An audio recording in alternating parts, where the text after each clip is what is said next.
श्रीमद् भागवत स्कंद 7मो पानो नंबर 296। श्री गणेशाय नमः। श्री सरस्वती नमः। श्री गुरुभ्यो नमः। श्री महाप्रभुजी ने नमः। मारा गुरुदेव श्री व्रजलाल जीवन ने नमः। श्री रामचंद्र डोंगर महाराज ने नमः।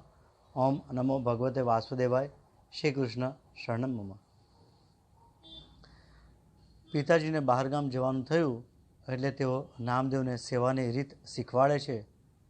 बेटा वहेलो उठजे, स्नान करी पवित्र थईने ते पछी भगवाननी प्रार्थना करवानी। प्रार्थना करी ठाकुरजीने जगाड़वा। उत्तिष्ठ गोविंद उत्तिष्ठ गरुड़ ध्वज उत्तिष्ठ कमलाकांत त्रैलोक्यम मंगल कुरु। पण ते पहला भोग सामग्री तैयार राखजे। वैष्णवना हृदयमां प्रेम भाव जागे एटले ठाकुरजीने भूख लागे छे। भगवानना धीरे धीरे चरण पखाड़वा, तेमने दुख न थाय। यथा देहे तथा देवे, यथा देवे तथा गुरो। स्नान करावी धीरे धीरे झांकी करजे। एवी रीते खूब सद्भावथी सेवा करवानी। पछी भगवाननो शृंगार करवानो। पूछवानुं कयुं पीतांबर लावुं। शृंगार करनारो स्वरूप साथे एक बने। प्रभुए आप्युं होय तो वापरवामां संकोच न करवो। जेवो आनंद योगीओने समाधिमां मळे छे तेवो आनंद भक्तने ठाकोरजीना शृंगारमां मळे छे। उघाड़ी आंखे समाधि जेवो आनंद मळे छे। योगीओने प्राणायाम प्रत्याहार करवा पड़े छे, तेम छतां मन कोईवार दगो आपे छे। कन्हैयाने वारंवार पूछशो तो कन्हैयो कहेशे, एटलो समय जगत भूलशो अने परमात्मामां तन्मयता थशे तो आनंद थशे। शृंगार कर्या पछी भोग अर्पण करवानो, दूध धरवानुं।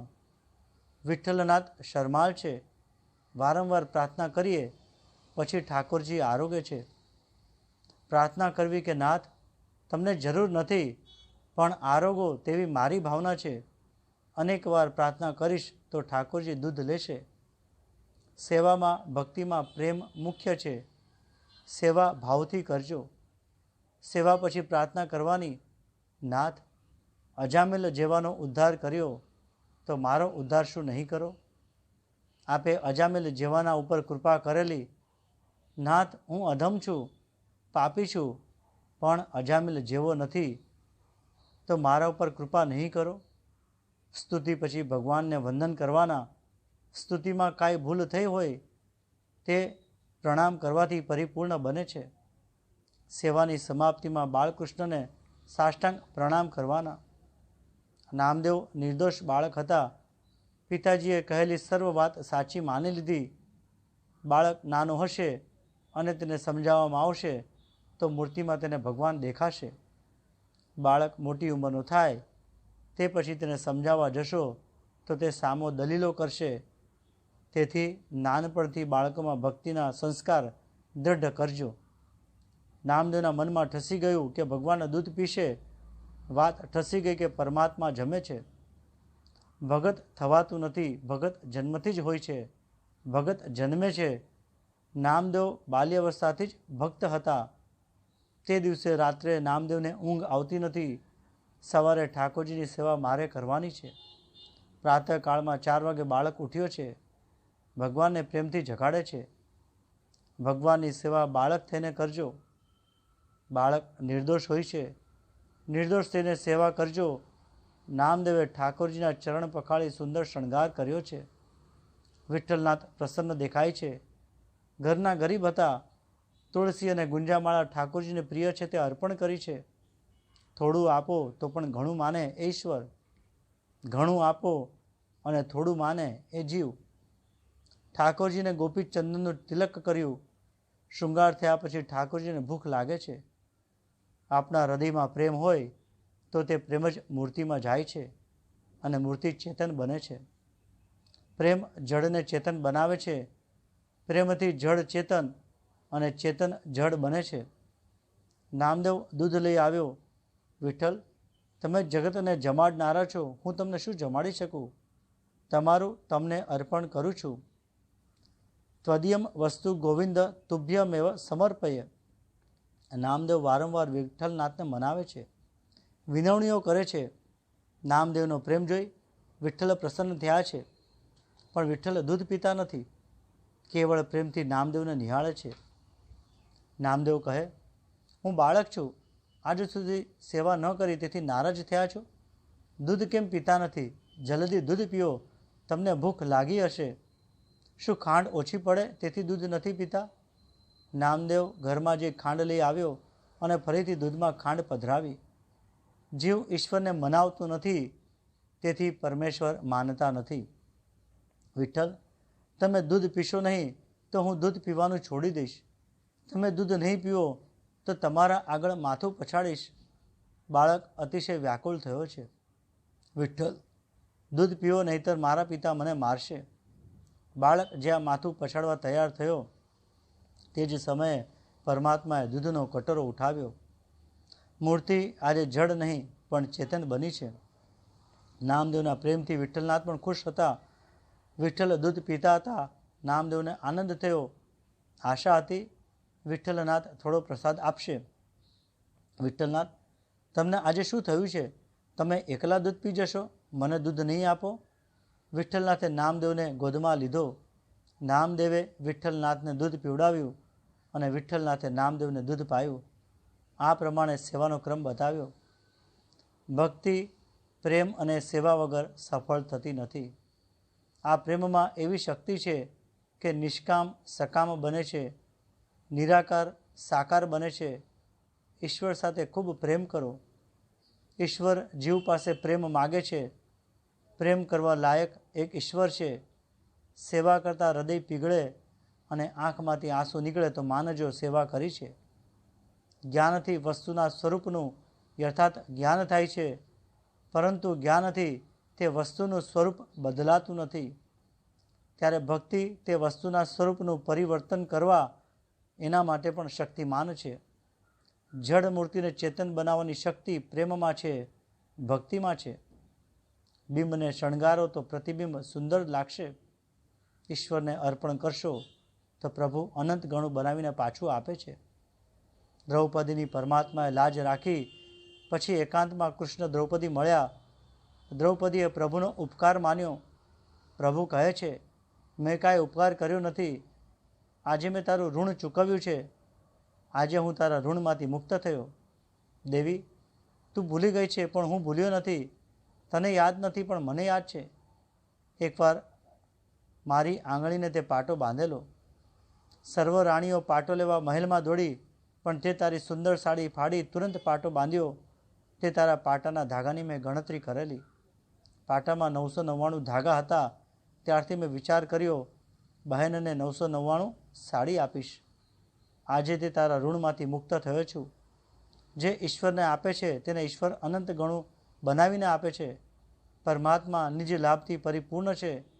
તેથી જીવ જે આપે છે તેને પરમાત્મા અનંત ગણું કરીને પાછું વાળે છે. કોઈનો ભાર ન રાખે મુરારી, આપે વ્યાજ સાથે ગર્તવાળી. નાથ, તમારા મંગળમય સદગુણોનું હું શું વર્ણન કરું? આ બધા બ્રહ્માદિ દેવો પણ તમારી લીલા જાણી શકતા નથી. હવે આપ ક્રોધ ન કરો. મારા પિતા જગતને કંટકરૂપ હતા, તેથી તમે તેનો વધ કર્યો તે સારું કર્યું. પ્રહલાદ સ્તુતિ કરે છે. આ તમારું ભયંકર સ્વરૂપ જોઈ દેવોને બીક લાગે છે, પરંતુ મને બીક લાગતી નથી. તમારા ઉગ્ર સ્વરૂપથી દેવો ડરે છે, પણ હું ડરતો નથી. પણ નાથ, ખરું કહો, મને આ સંસારની બીક લાગે છે. હે દિનબંધો, આ અસહ્ય અને ઉગ્ર સંસાર ચક્રમાં પીસાઈ જવાની બીકથી હું કેવળ ભયભીત છું. બધા મારા કર્મ પાશોથી બંધાઈને આ ભયંકર જંતુઓની વચ્ચે મને નાખવામાં આવ્યો છે. હે મારા નાથ, તમે પ્રસન્ન થઈને મને ક્યારે તમારા તે ચરણ કમળોમાં બોલાવશો કે જે સર્વ જીવોનું એકમાત્ર શરણ અને મોક્ષ સ્વરૂપ છે. આપ જ સૌનું શરણ છો. આપ જ અમારા પ્રિય અને સુહૃદય છો. આપ જ સર્વના પરમાધ્ય દેવ છો. આપની લીલા કથાનું ગાન કરતો હું ઘણી સરળતાથી આ સંસારની કઠિનાઈઓને પાર કરી જઈશ. હે ભગવાન, જેને માટે સંસારી લોકો ઉત્સુક રહે છે, તે સ્વર્ગમાં મળવાવાળા સર્વ લોકપાલોની તે આયુ, લક્ષ્મી અને ઐશ્વર્ય મેં જોઈ લીધા છે. લક્ષ્મી તથા વૈભવ મેં જોઈ લીધા છે. મારા પિતામાં ક્યાં કોઈ વસ્તુની ત્રુટિ હતી? તેના આંખના પલકારા માત્રમાં સર્વ હાજર હતું. સ્વર્ગની એ સંપત્તિઓને મેં જોઈ છે. સ્વર્ગની એ સંપત્તિઓને માટે કોઈ ઠેકાણું જ ન રહેતું. તેમ છતાં એવા મારા પિતાનો પણ નાશ થયો. તે ભોગોના પરિણામે મેં જાણી લીધા છે. તેથી ભોગોને, લાંબા આયુષ્યને, લક્ષ્મી, ઐશ્વર્ય કે બ્રહ્માના વૈભવથી માંડીને કોઈ પણ ઇન્દ્રિય ભોગ્ય વૈભવને હું ઈચ્છતો નથી. તેથી તો કહું છું, ભગવાન, આ સંસાર એક એવો અંધારો કૂવો છે કે જેમાં કાળરૂપ સર્પ હંમેશા કરડવાને માટે તૈયાર રહે છે. વિષય ભોગોની ઈચ્છાવાળા પુરુષો આ કૂવામાં પડેલા છે. હે વૈકુંઠનાથ, આ બધું હું જાણું છું, પણ મારું મન આપની લીલા કથાઓથી પ્રસન્ન થતું નથી. મારા મનની મોટી દુર્દશા થઈ છે. તે પાપ વાસનાઓથી દૂષિત થયેલું છે જ, પણ જાતે પણ અતિ દુષ્ટ છે. તે ઘણું કરીને કામ વાસનાઓને માટે જ આતુર રહે છે અને હર્ષ, શોક, ભય, લોક પરલોક, ધન, પત્ની, પુત્ર વગેરેની ચિંતાઓથી વ્યાકુળ રહે છે. મન જ્યાં ત્યાં ભટકતું રહે છે. તે વશમાં રાખવું કઠિન છે. તે કામાતુર ભયથી વ્યાપ્ત તથા જાત જાતની ઈચ્છાઓથી દૂષિત છે. મનના આ વિશેષણો ઉપર વિચાર કરજો. મન તો દુરિત દુષ્ટમ અસાધુ તાવરમ કામાતુરમ હર્ષેય કભય ક્ષણાર્થ છે. આથી તમારી લીલા કથાઓમાં તે રસ લેતું નથી. મનની આવી સ્થિતિ છે. તેથી તો હું દીન બની ગયો છું. આવી સ્થિતિમાં આપના તત્વનો વિચાર હું કઈ રીતે કરું? હે નાથ, તો આ મનને વશ કરવાની શક્તિ આપો અને આપ મારું રક્ષણ કરો. નૃસિંહ સ્વામી કહે છે, બેટા, બગડેલું મન ભગવાનના નામ જપ વગર સુધરશે નહીં. પ્રહલાદ, તારું મન શુદ્ધ છે એટલે તને મારા દર્શન થાય છે. મનની સ્થિતિ બતાવી. હવે ઇન્દ્રિયોની દશા જુઓ. પ્રહલાદ કહે છે, હું 5 વર્ષનો છું, છતાં મારા 6 લગ્નો થયા છે. 6 ઇન્દ્રિયો સાથે 6 લગ્નો થયા છે. આ 6 ઇન્દ્રિયો મારી પત્નીઓ છે. આ ઇન્દ્રિયો રૂપી પત્નીઓ મને સુખ લેવા દેતી નથી. ઇન્દ્રિયો રૂપી સ્ત્રીઓ મને બહુ નચાવે છે. આ ઇન્દ્રિયોને તૃપ્તિ થતી નથી. ખાવાથી તૃપ્તિ થતી નથી. ભોગથી તૃપ્તિ થતી હોત તો અનેક જન્મોથી જીવ ભોગ ભોગવતો આવ્યો છે, પણ ક્યાં તેને તૃપ્તિ થઈ છે? ભોગથી તૃપ્તિ નથી. તૃપ્તિ ત્યાગથી થાય છે. તૃપ્તિ ત્યાગથી થાય છે. આ જીભ મને બહુ નચાવે છે. જીભને રાજી કરવા જાઉં છું તો આંખો બહુ ત્રાસ આપે છે. ચાલ ફિલ્મ જોવા જઈએ. ફિલ્મ જોવાથી શું મનોરંજન થાય છે? મનોરંજન તો મન નિર્વિષય થાય ત્યારે ઇન્દ્રિયો આત્મ સ્વરૂપમાં લીન થાય છે. ત્યારે થાય છે. ત્યારે સાચો આનંદ મળે છે. સાચું સુખ ક્યાં છે? સાચો આનંદ ક્યાં છે? તેની મનુષ્યને ખબર નથી. આંખોને જ્યાં સમજાવું છું ત્યાં કાન મને શ્રવણ કરવા માટે ખેંચે છે. સિનેમાના ગીતો સાંભળ્યા વગર ચેન પડતું નથી. જેને માનવ જીવન સફળ કરવાની ઈચ્છા છે તે શૃંગારના ગીતો સાંભળે નહીં. તેવામાં સ્પર્શ સુખ મને પજવે છે. જાણું છું પણ કાંઈ કરી શકતો નથી. જાણું છું શરીરમાં હાડકા માંસ છે, પણ ડહાપણ ટકતું નથી. આ ઇન્દ્રિયોએ અનેક સ્ત્રીઓના પતિ જેવી મારી દુર્દશા કરી છે. તેણે મારી કેવી દશા કરી તે તો જુઓ. હે પ્રભુ, હે અચ્યુત, આ કોઈ પણ દિવસ તૃપ્ત ન થનારી જીભ મને સ્વાદિષ્ટ રસોની તરફ ખેંચતી રહે છે. જનનેન્દ્રિય વિષય ભોગ માટે સુંદર સ્ત્રીની તરફ, ચામડી કોમળ સ્પર્શ સુખની તરફ, પેટ ભોજનની તરફ, કાન મધુર સંગીતની તરફ, નાક ભીની ભીની સુગંધ તરફ અને આ ચપળ નેત્રો સૌંદર્યની તરફ મને ખેંચતા રહે છે. આ સિવાય કર્મેન્દ્રિયો પોતપોતાના વિષયો તરફ લઈ જવાને જોર કરતી રહે છે.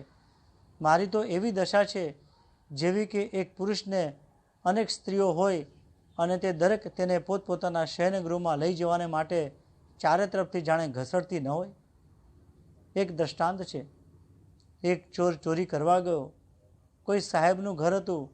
સાહેબને 2 પત્નીઓ હતી. ઉપરવાળી સાહેબના વાળ પકડી ઉપર ખેંચે છે, નીચેવાળી પગ પકડીને નીચે ખેંચે છે. પલંગ નીચે ભરાયેલો ચોર હસે છે, તેથી તે પકડાઈ ગયો. ચોરને પકડીને રાજા પાસે લાવ્યા. ચોર કહે, હું ચોરી કરવા ગયેલો, મને બધી સજા કરજો, પણ આ સાહેબ જેવી સજા ન કરશો. મેં સાહેબની દશા નજરે જોઈ છે. આ સાહેબની કથા નથી, જીવાત્માની કથા છે. 5 ઇન્દ્રિયોના 5 વિષયો એ સાચા પતિ નથી, પણ પતિ થવા માગે છે. પણ વાસ્તવિક રીતે ઇન્દ્રિયોના પતિ પરમાત્મા છે. ઇન્દ્રિયો પરમાત્મા સાથે સૂવે છે. ઇન્દ્રિય વિષય સાથે સૂઈ શકતી નથી. તૃપ્તિ ભોગમાં નથી, તૃપ્તિ ત્યાગમાં છે. ઇન્દ્રિયોના વેગને સહન કરશો તો સુખી થશો. ભોગ ભોગવવાથી વાસના વધે છે. ભોગો ભોગવવાથી ઇન્દ્રિયોનું સ્મરણ થતું નથી, ઉલટું ક્ષય થાય છે, પણ ઇન્દ્રિયોને પુષ્ટિ મળે છે. ભક્તિથી, ભક્તિ રસથી વિષયોનું ચિંતન કરવાથી શક્તિનો ક્ષય થાય છે. ઈશ્વરનું સ્મરણ કરવાથી શક્તિ મળે છે. પ્રહલાદ કહે છે, આપ કહો છો કે સંસારનો મોહ ન રાખો અને મારું ભજન કરો, પણ ભજન કરવું કેવી રીતે? આપે આ સંસારના સુંદર વિષયોમાં એવું આકર્ષણ રાખ્યું છે કે મોટા મોટા વિદ્વાનો આમાં ભૂલા પડે છે. માયાએ સંસારના વિષયોમાં એવું આકર્ષણ ભર્યું છે, એવી મીઠાશ ભરી છે કે ભલભલા તેમાં ભૂલા પડ્યા છે.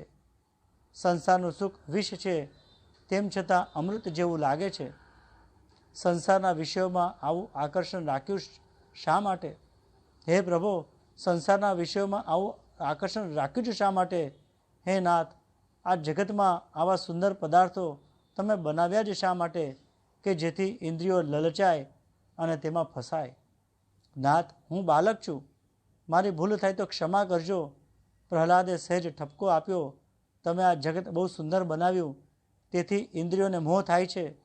આ જગતના વિષયો એવા સુંદર બનાવ્યા છે કે આંખને દેખાય એટલે ચિત્ત ચંચલ થાય છે. આવો સુંદર સંસાર બનાવ્યો ન હોત તો? આપ કહો છો કે ઇન્દ્રિયોને કાબૂમાં રાખો, પણ આ બધું સુંદર દેખાય એટલે ડહાપણ રહેતું નથી. સંસાર સુંદર પરમાત્માએ વિચાર કરીને બનાવ્યો છે, મારા બાળકો સુખી થાય. પરંતુ આસક્તિપૂર્વક મર્યાદા મૂકીને મનુષ્ય ભોગો ભોગવે અને દુઃખી થાય તો તેમાં ઈશ્વરનો વાંક નથી. જીવ મર્યાદા છોડીને વિષયો ભોગવે અને દુઃખ ભોગવે તેમાં ઈશ્વરનો શું વાંક? નૃસિંહ ભગવાન પ્રહલાદને સમજાવે છે કે જીવોને સુખી કરવા પદાર્થો બનાવ્યા છે. અતિશય આસક્તિપૂર્વક મર્યાદા મૂકીને તે આ પદાર્થો ભોગવે અને દુઃખી થાય તો તેમાં મારો શો દોષ? મનુષ્ય મર્યાદા મારીને આ પદાર્થો, આ વિષયો ભોગવે તો તે સુખી થાય છે. વિષયોને ભોગવતા આ સંસારનો બનાવનાર હું છું, તે મનુષ્ય ન ભૂલે. સંસારને છોડી ક્યાં જશો? હું રહેવાનો અને આ સંસાર પણ રહેવાનો. સંસારને ભોગ દ્રષ્ટિથી નહીં, પણ ભગવત દ્રષ્ટિથી મનુષ્ય જુએ તો તે સુખી થાય છે. તું તારી જાતને સુધાર, જગતને સુધારવા તું ક્યાં જઈશ? એક વખત શાહજાદીના પગમાં કાંટો વાગ્યો. અકબરને આ વાતની ખબર પડી.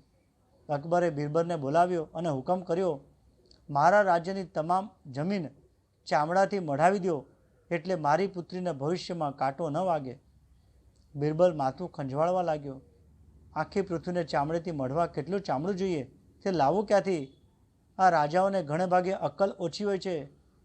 બિરબલે વિચાર્યું કે આખા રાજ્યની જમીન ઉપર ચામડું પાથરીએ, તેના કરતાં શાહજાદીના પગ નીચે ચામડું રાખીએ, તેને જોડા પહેરાવીએ તો કાંટા વાગે જ નહીં.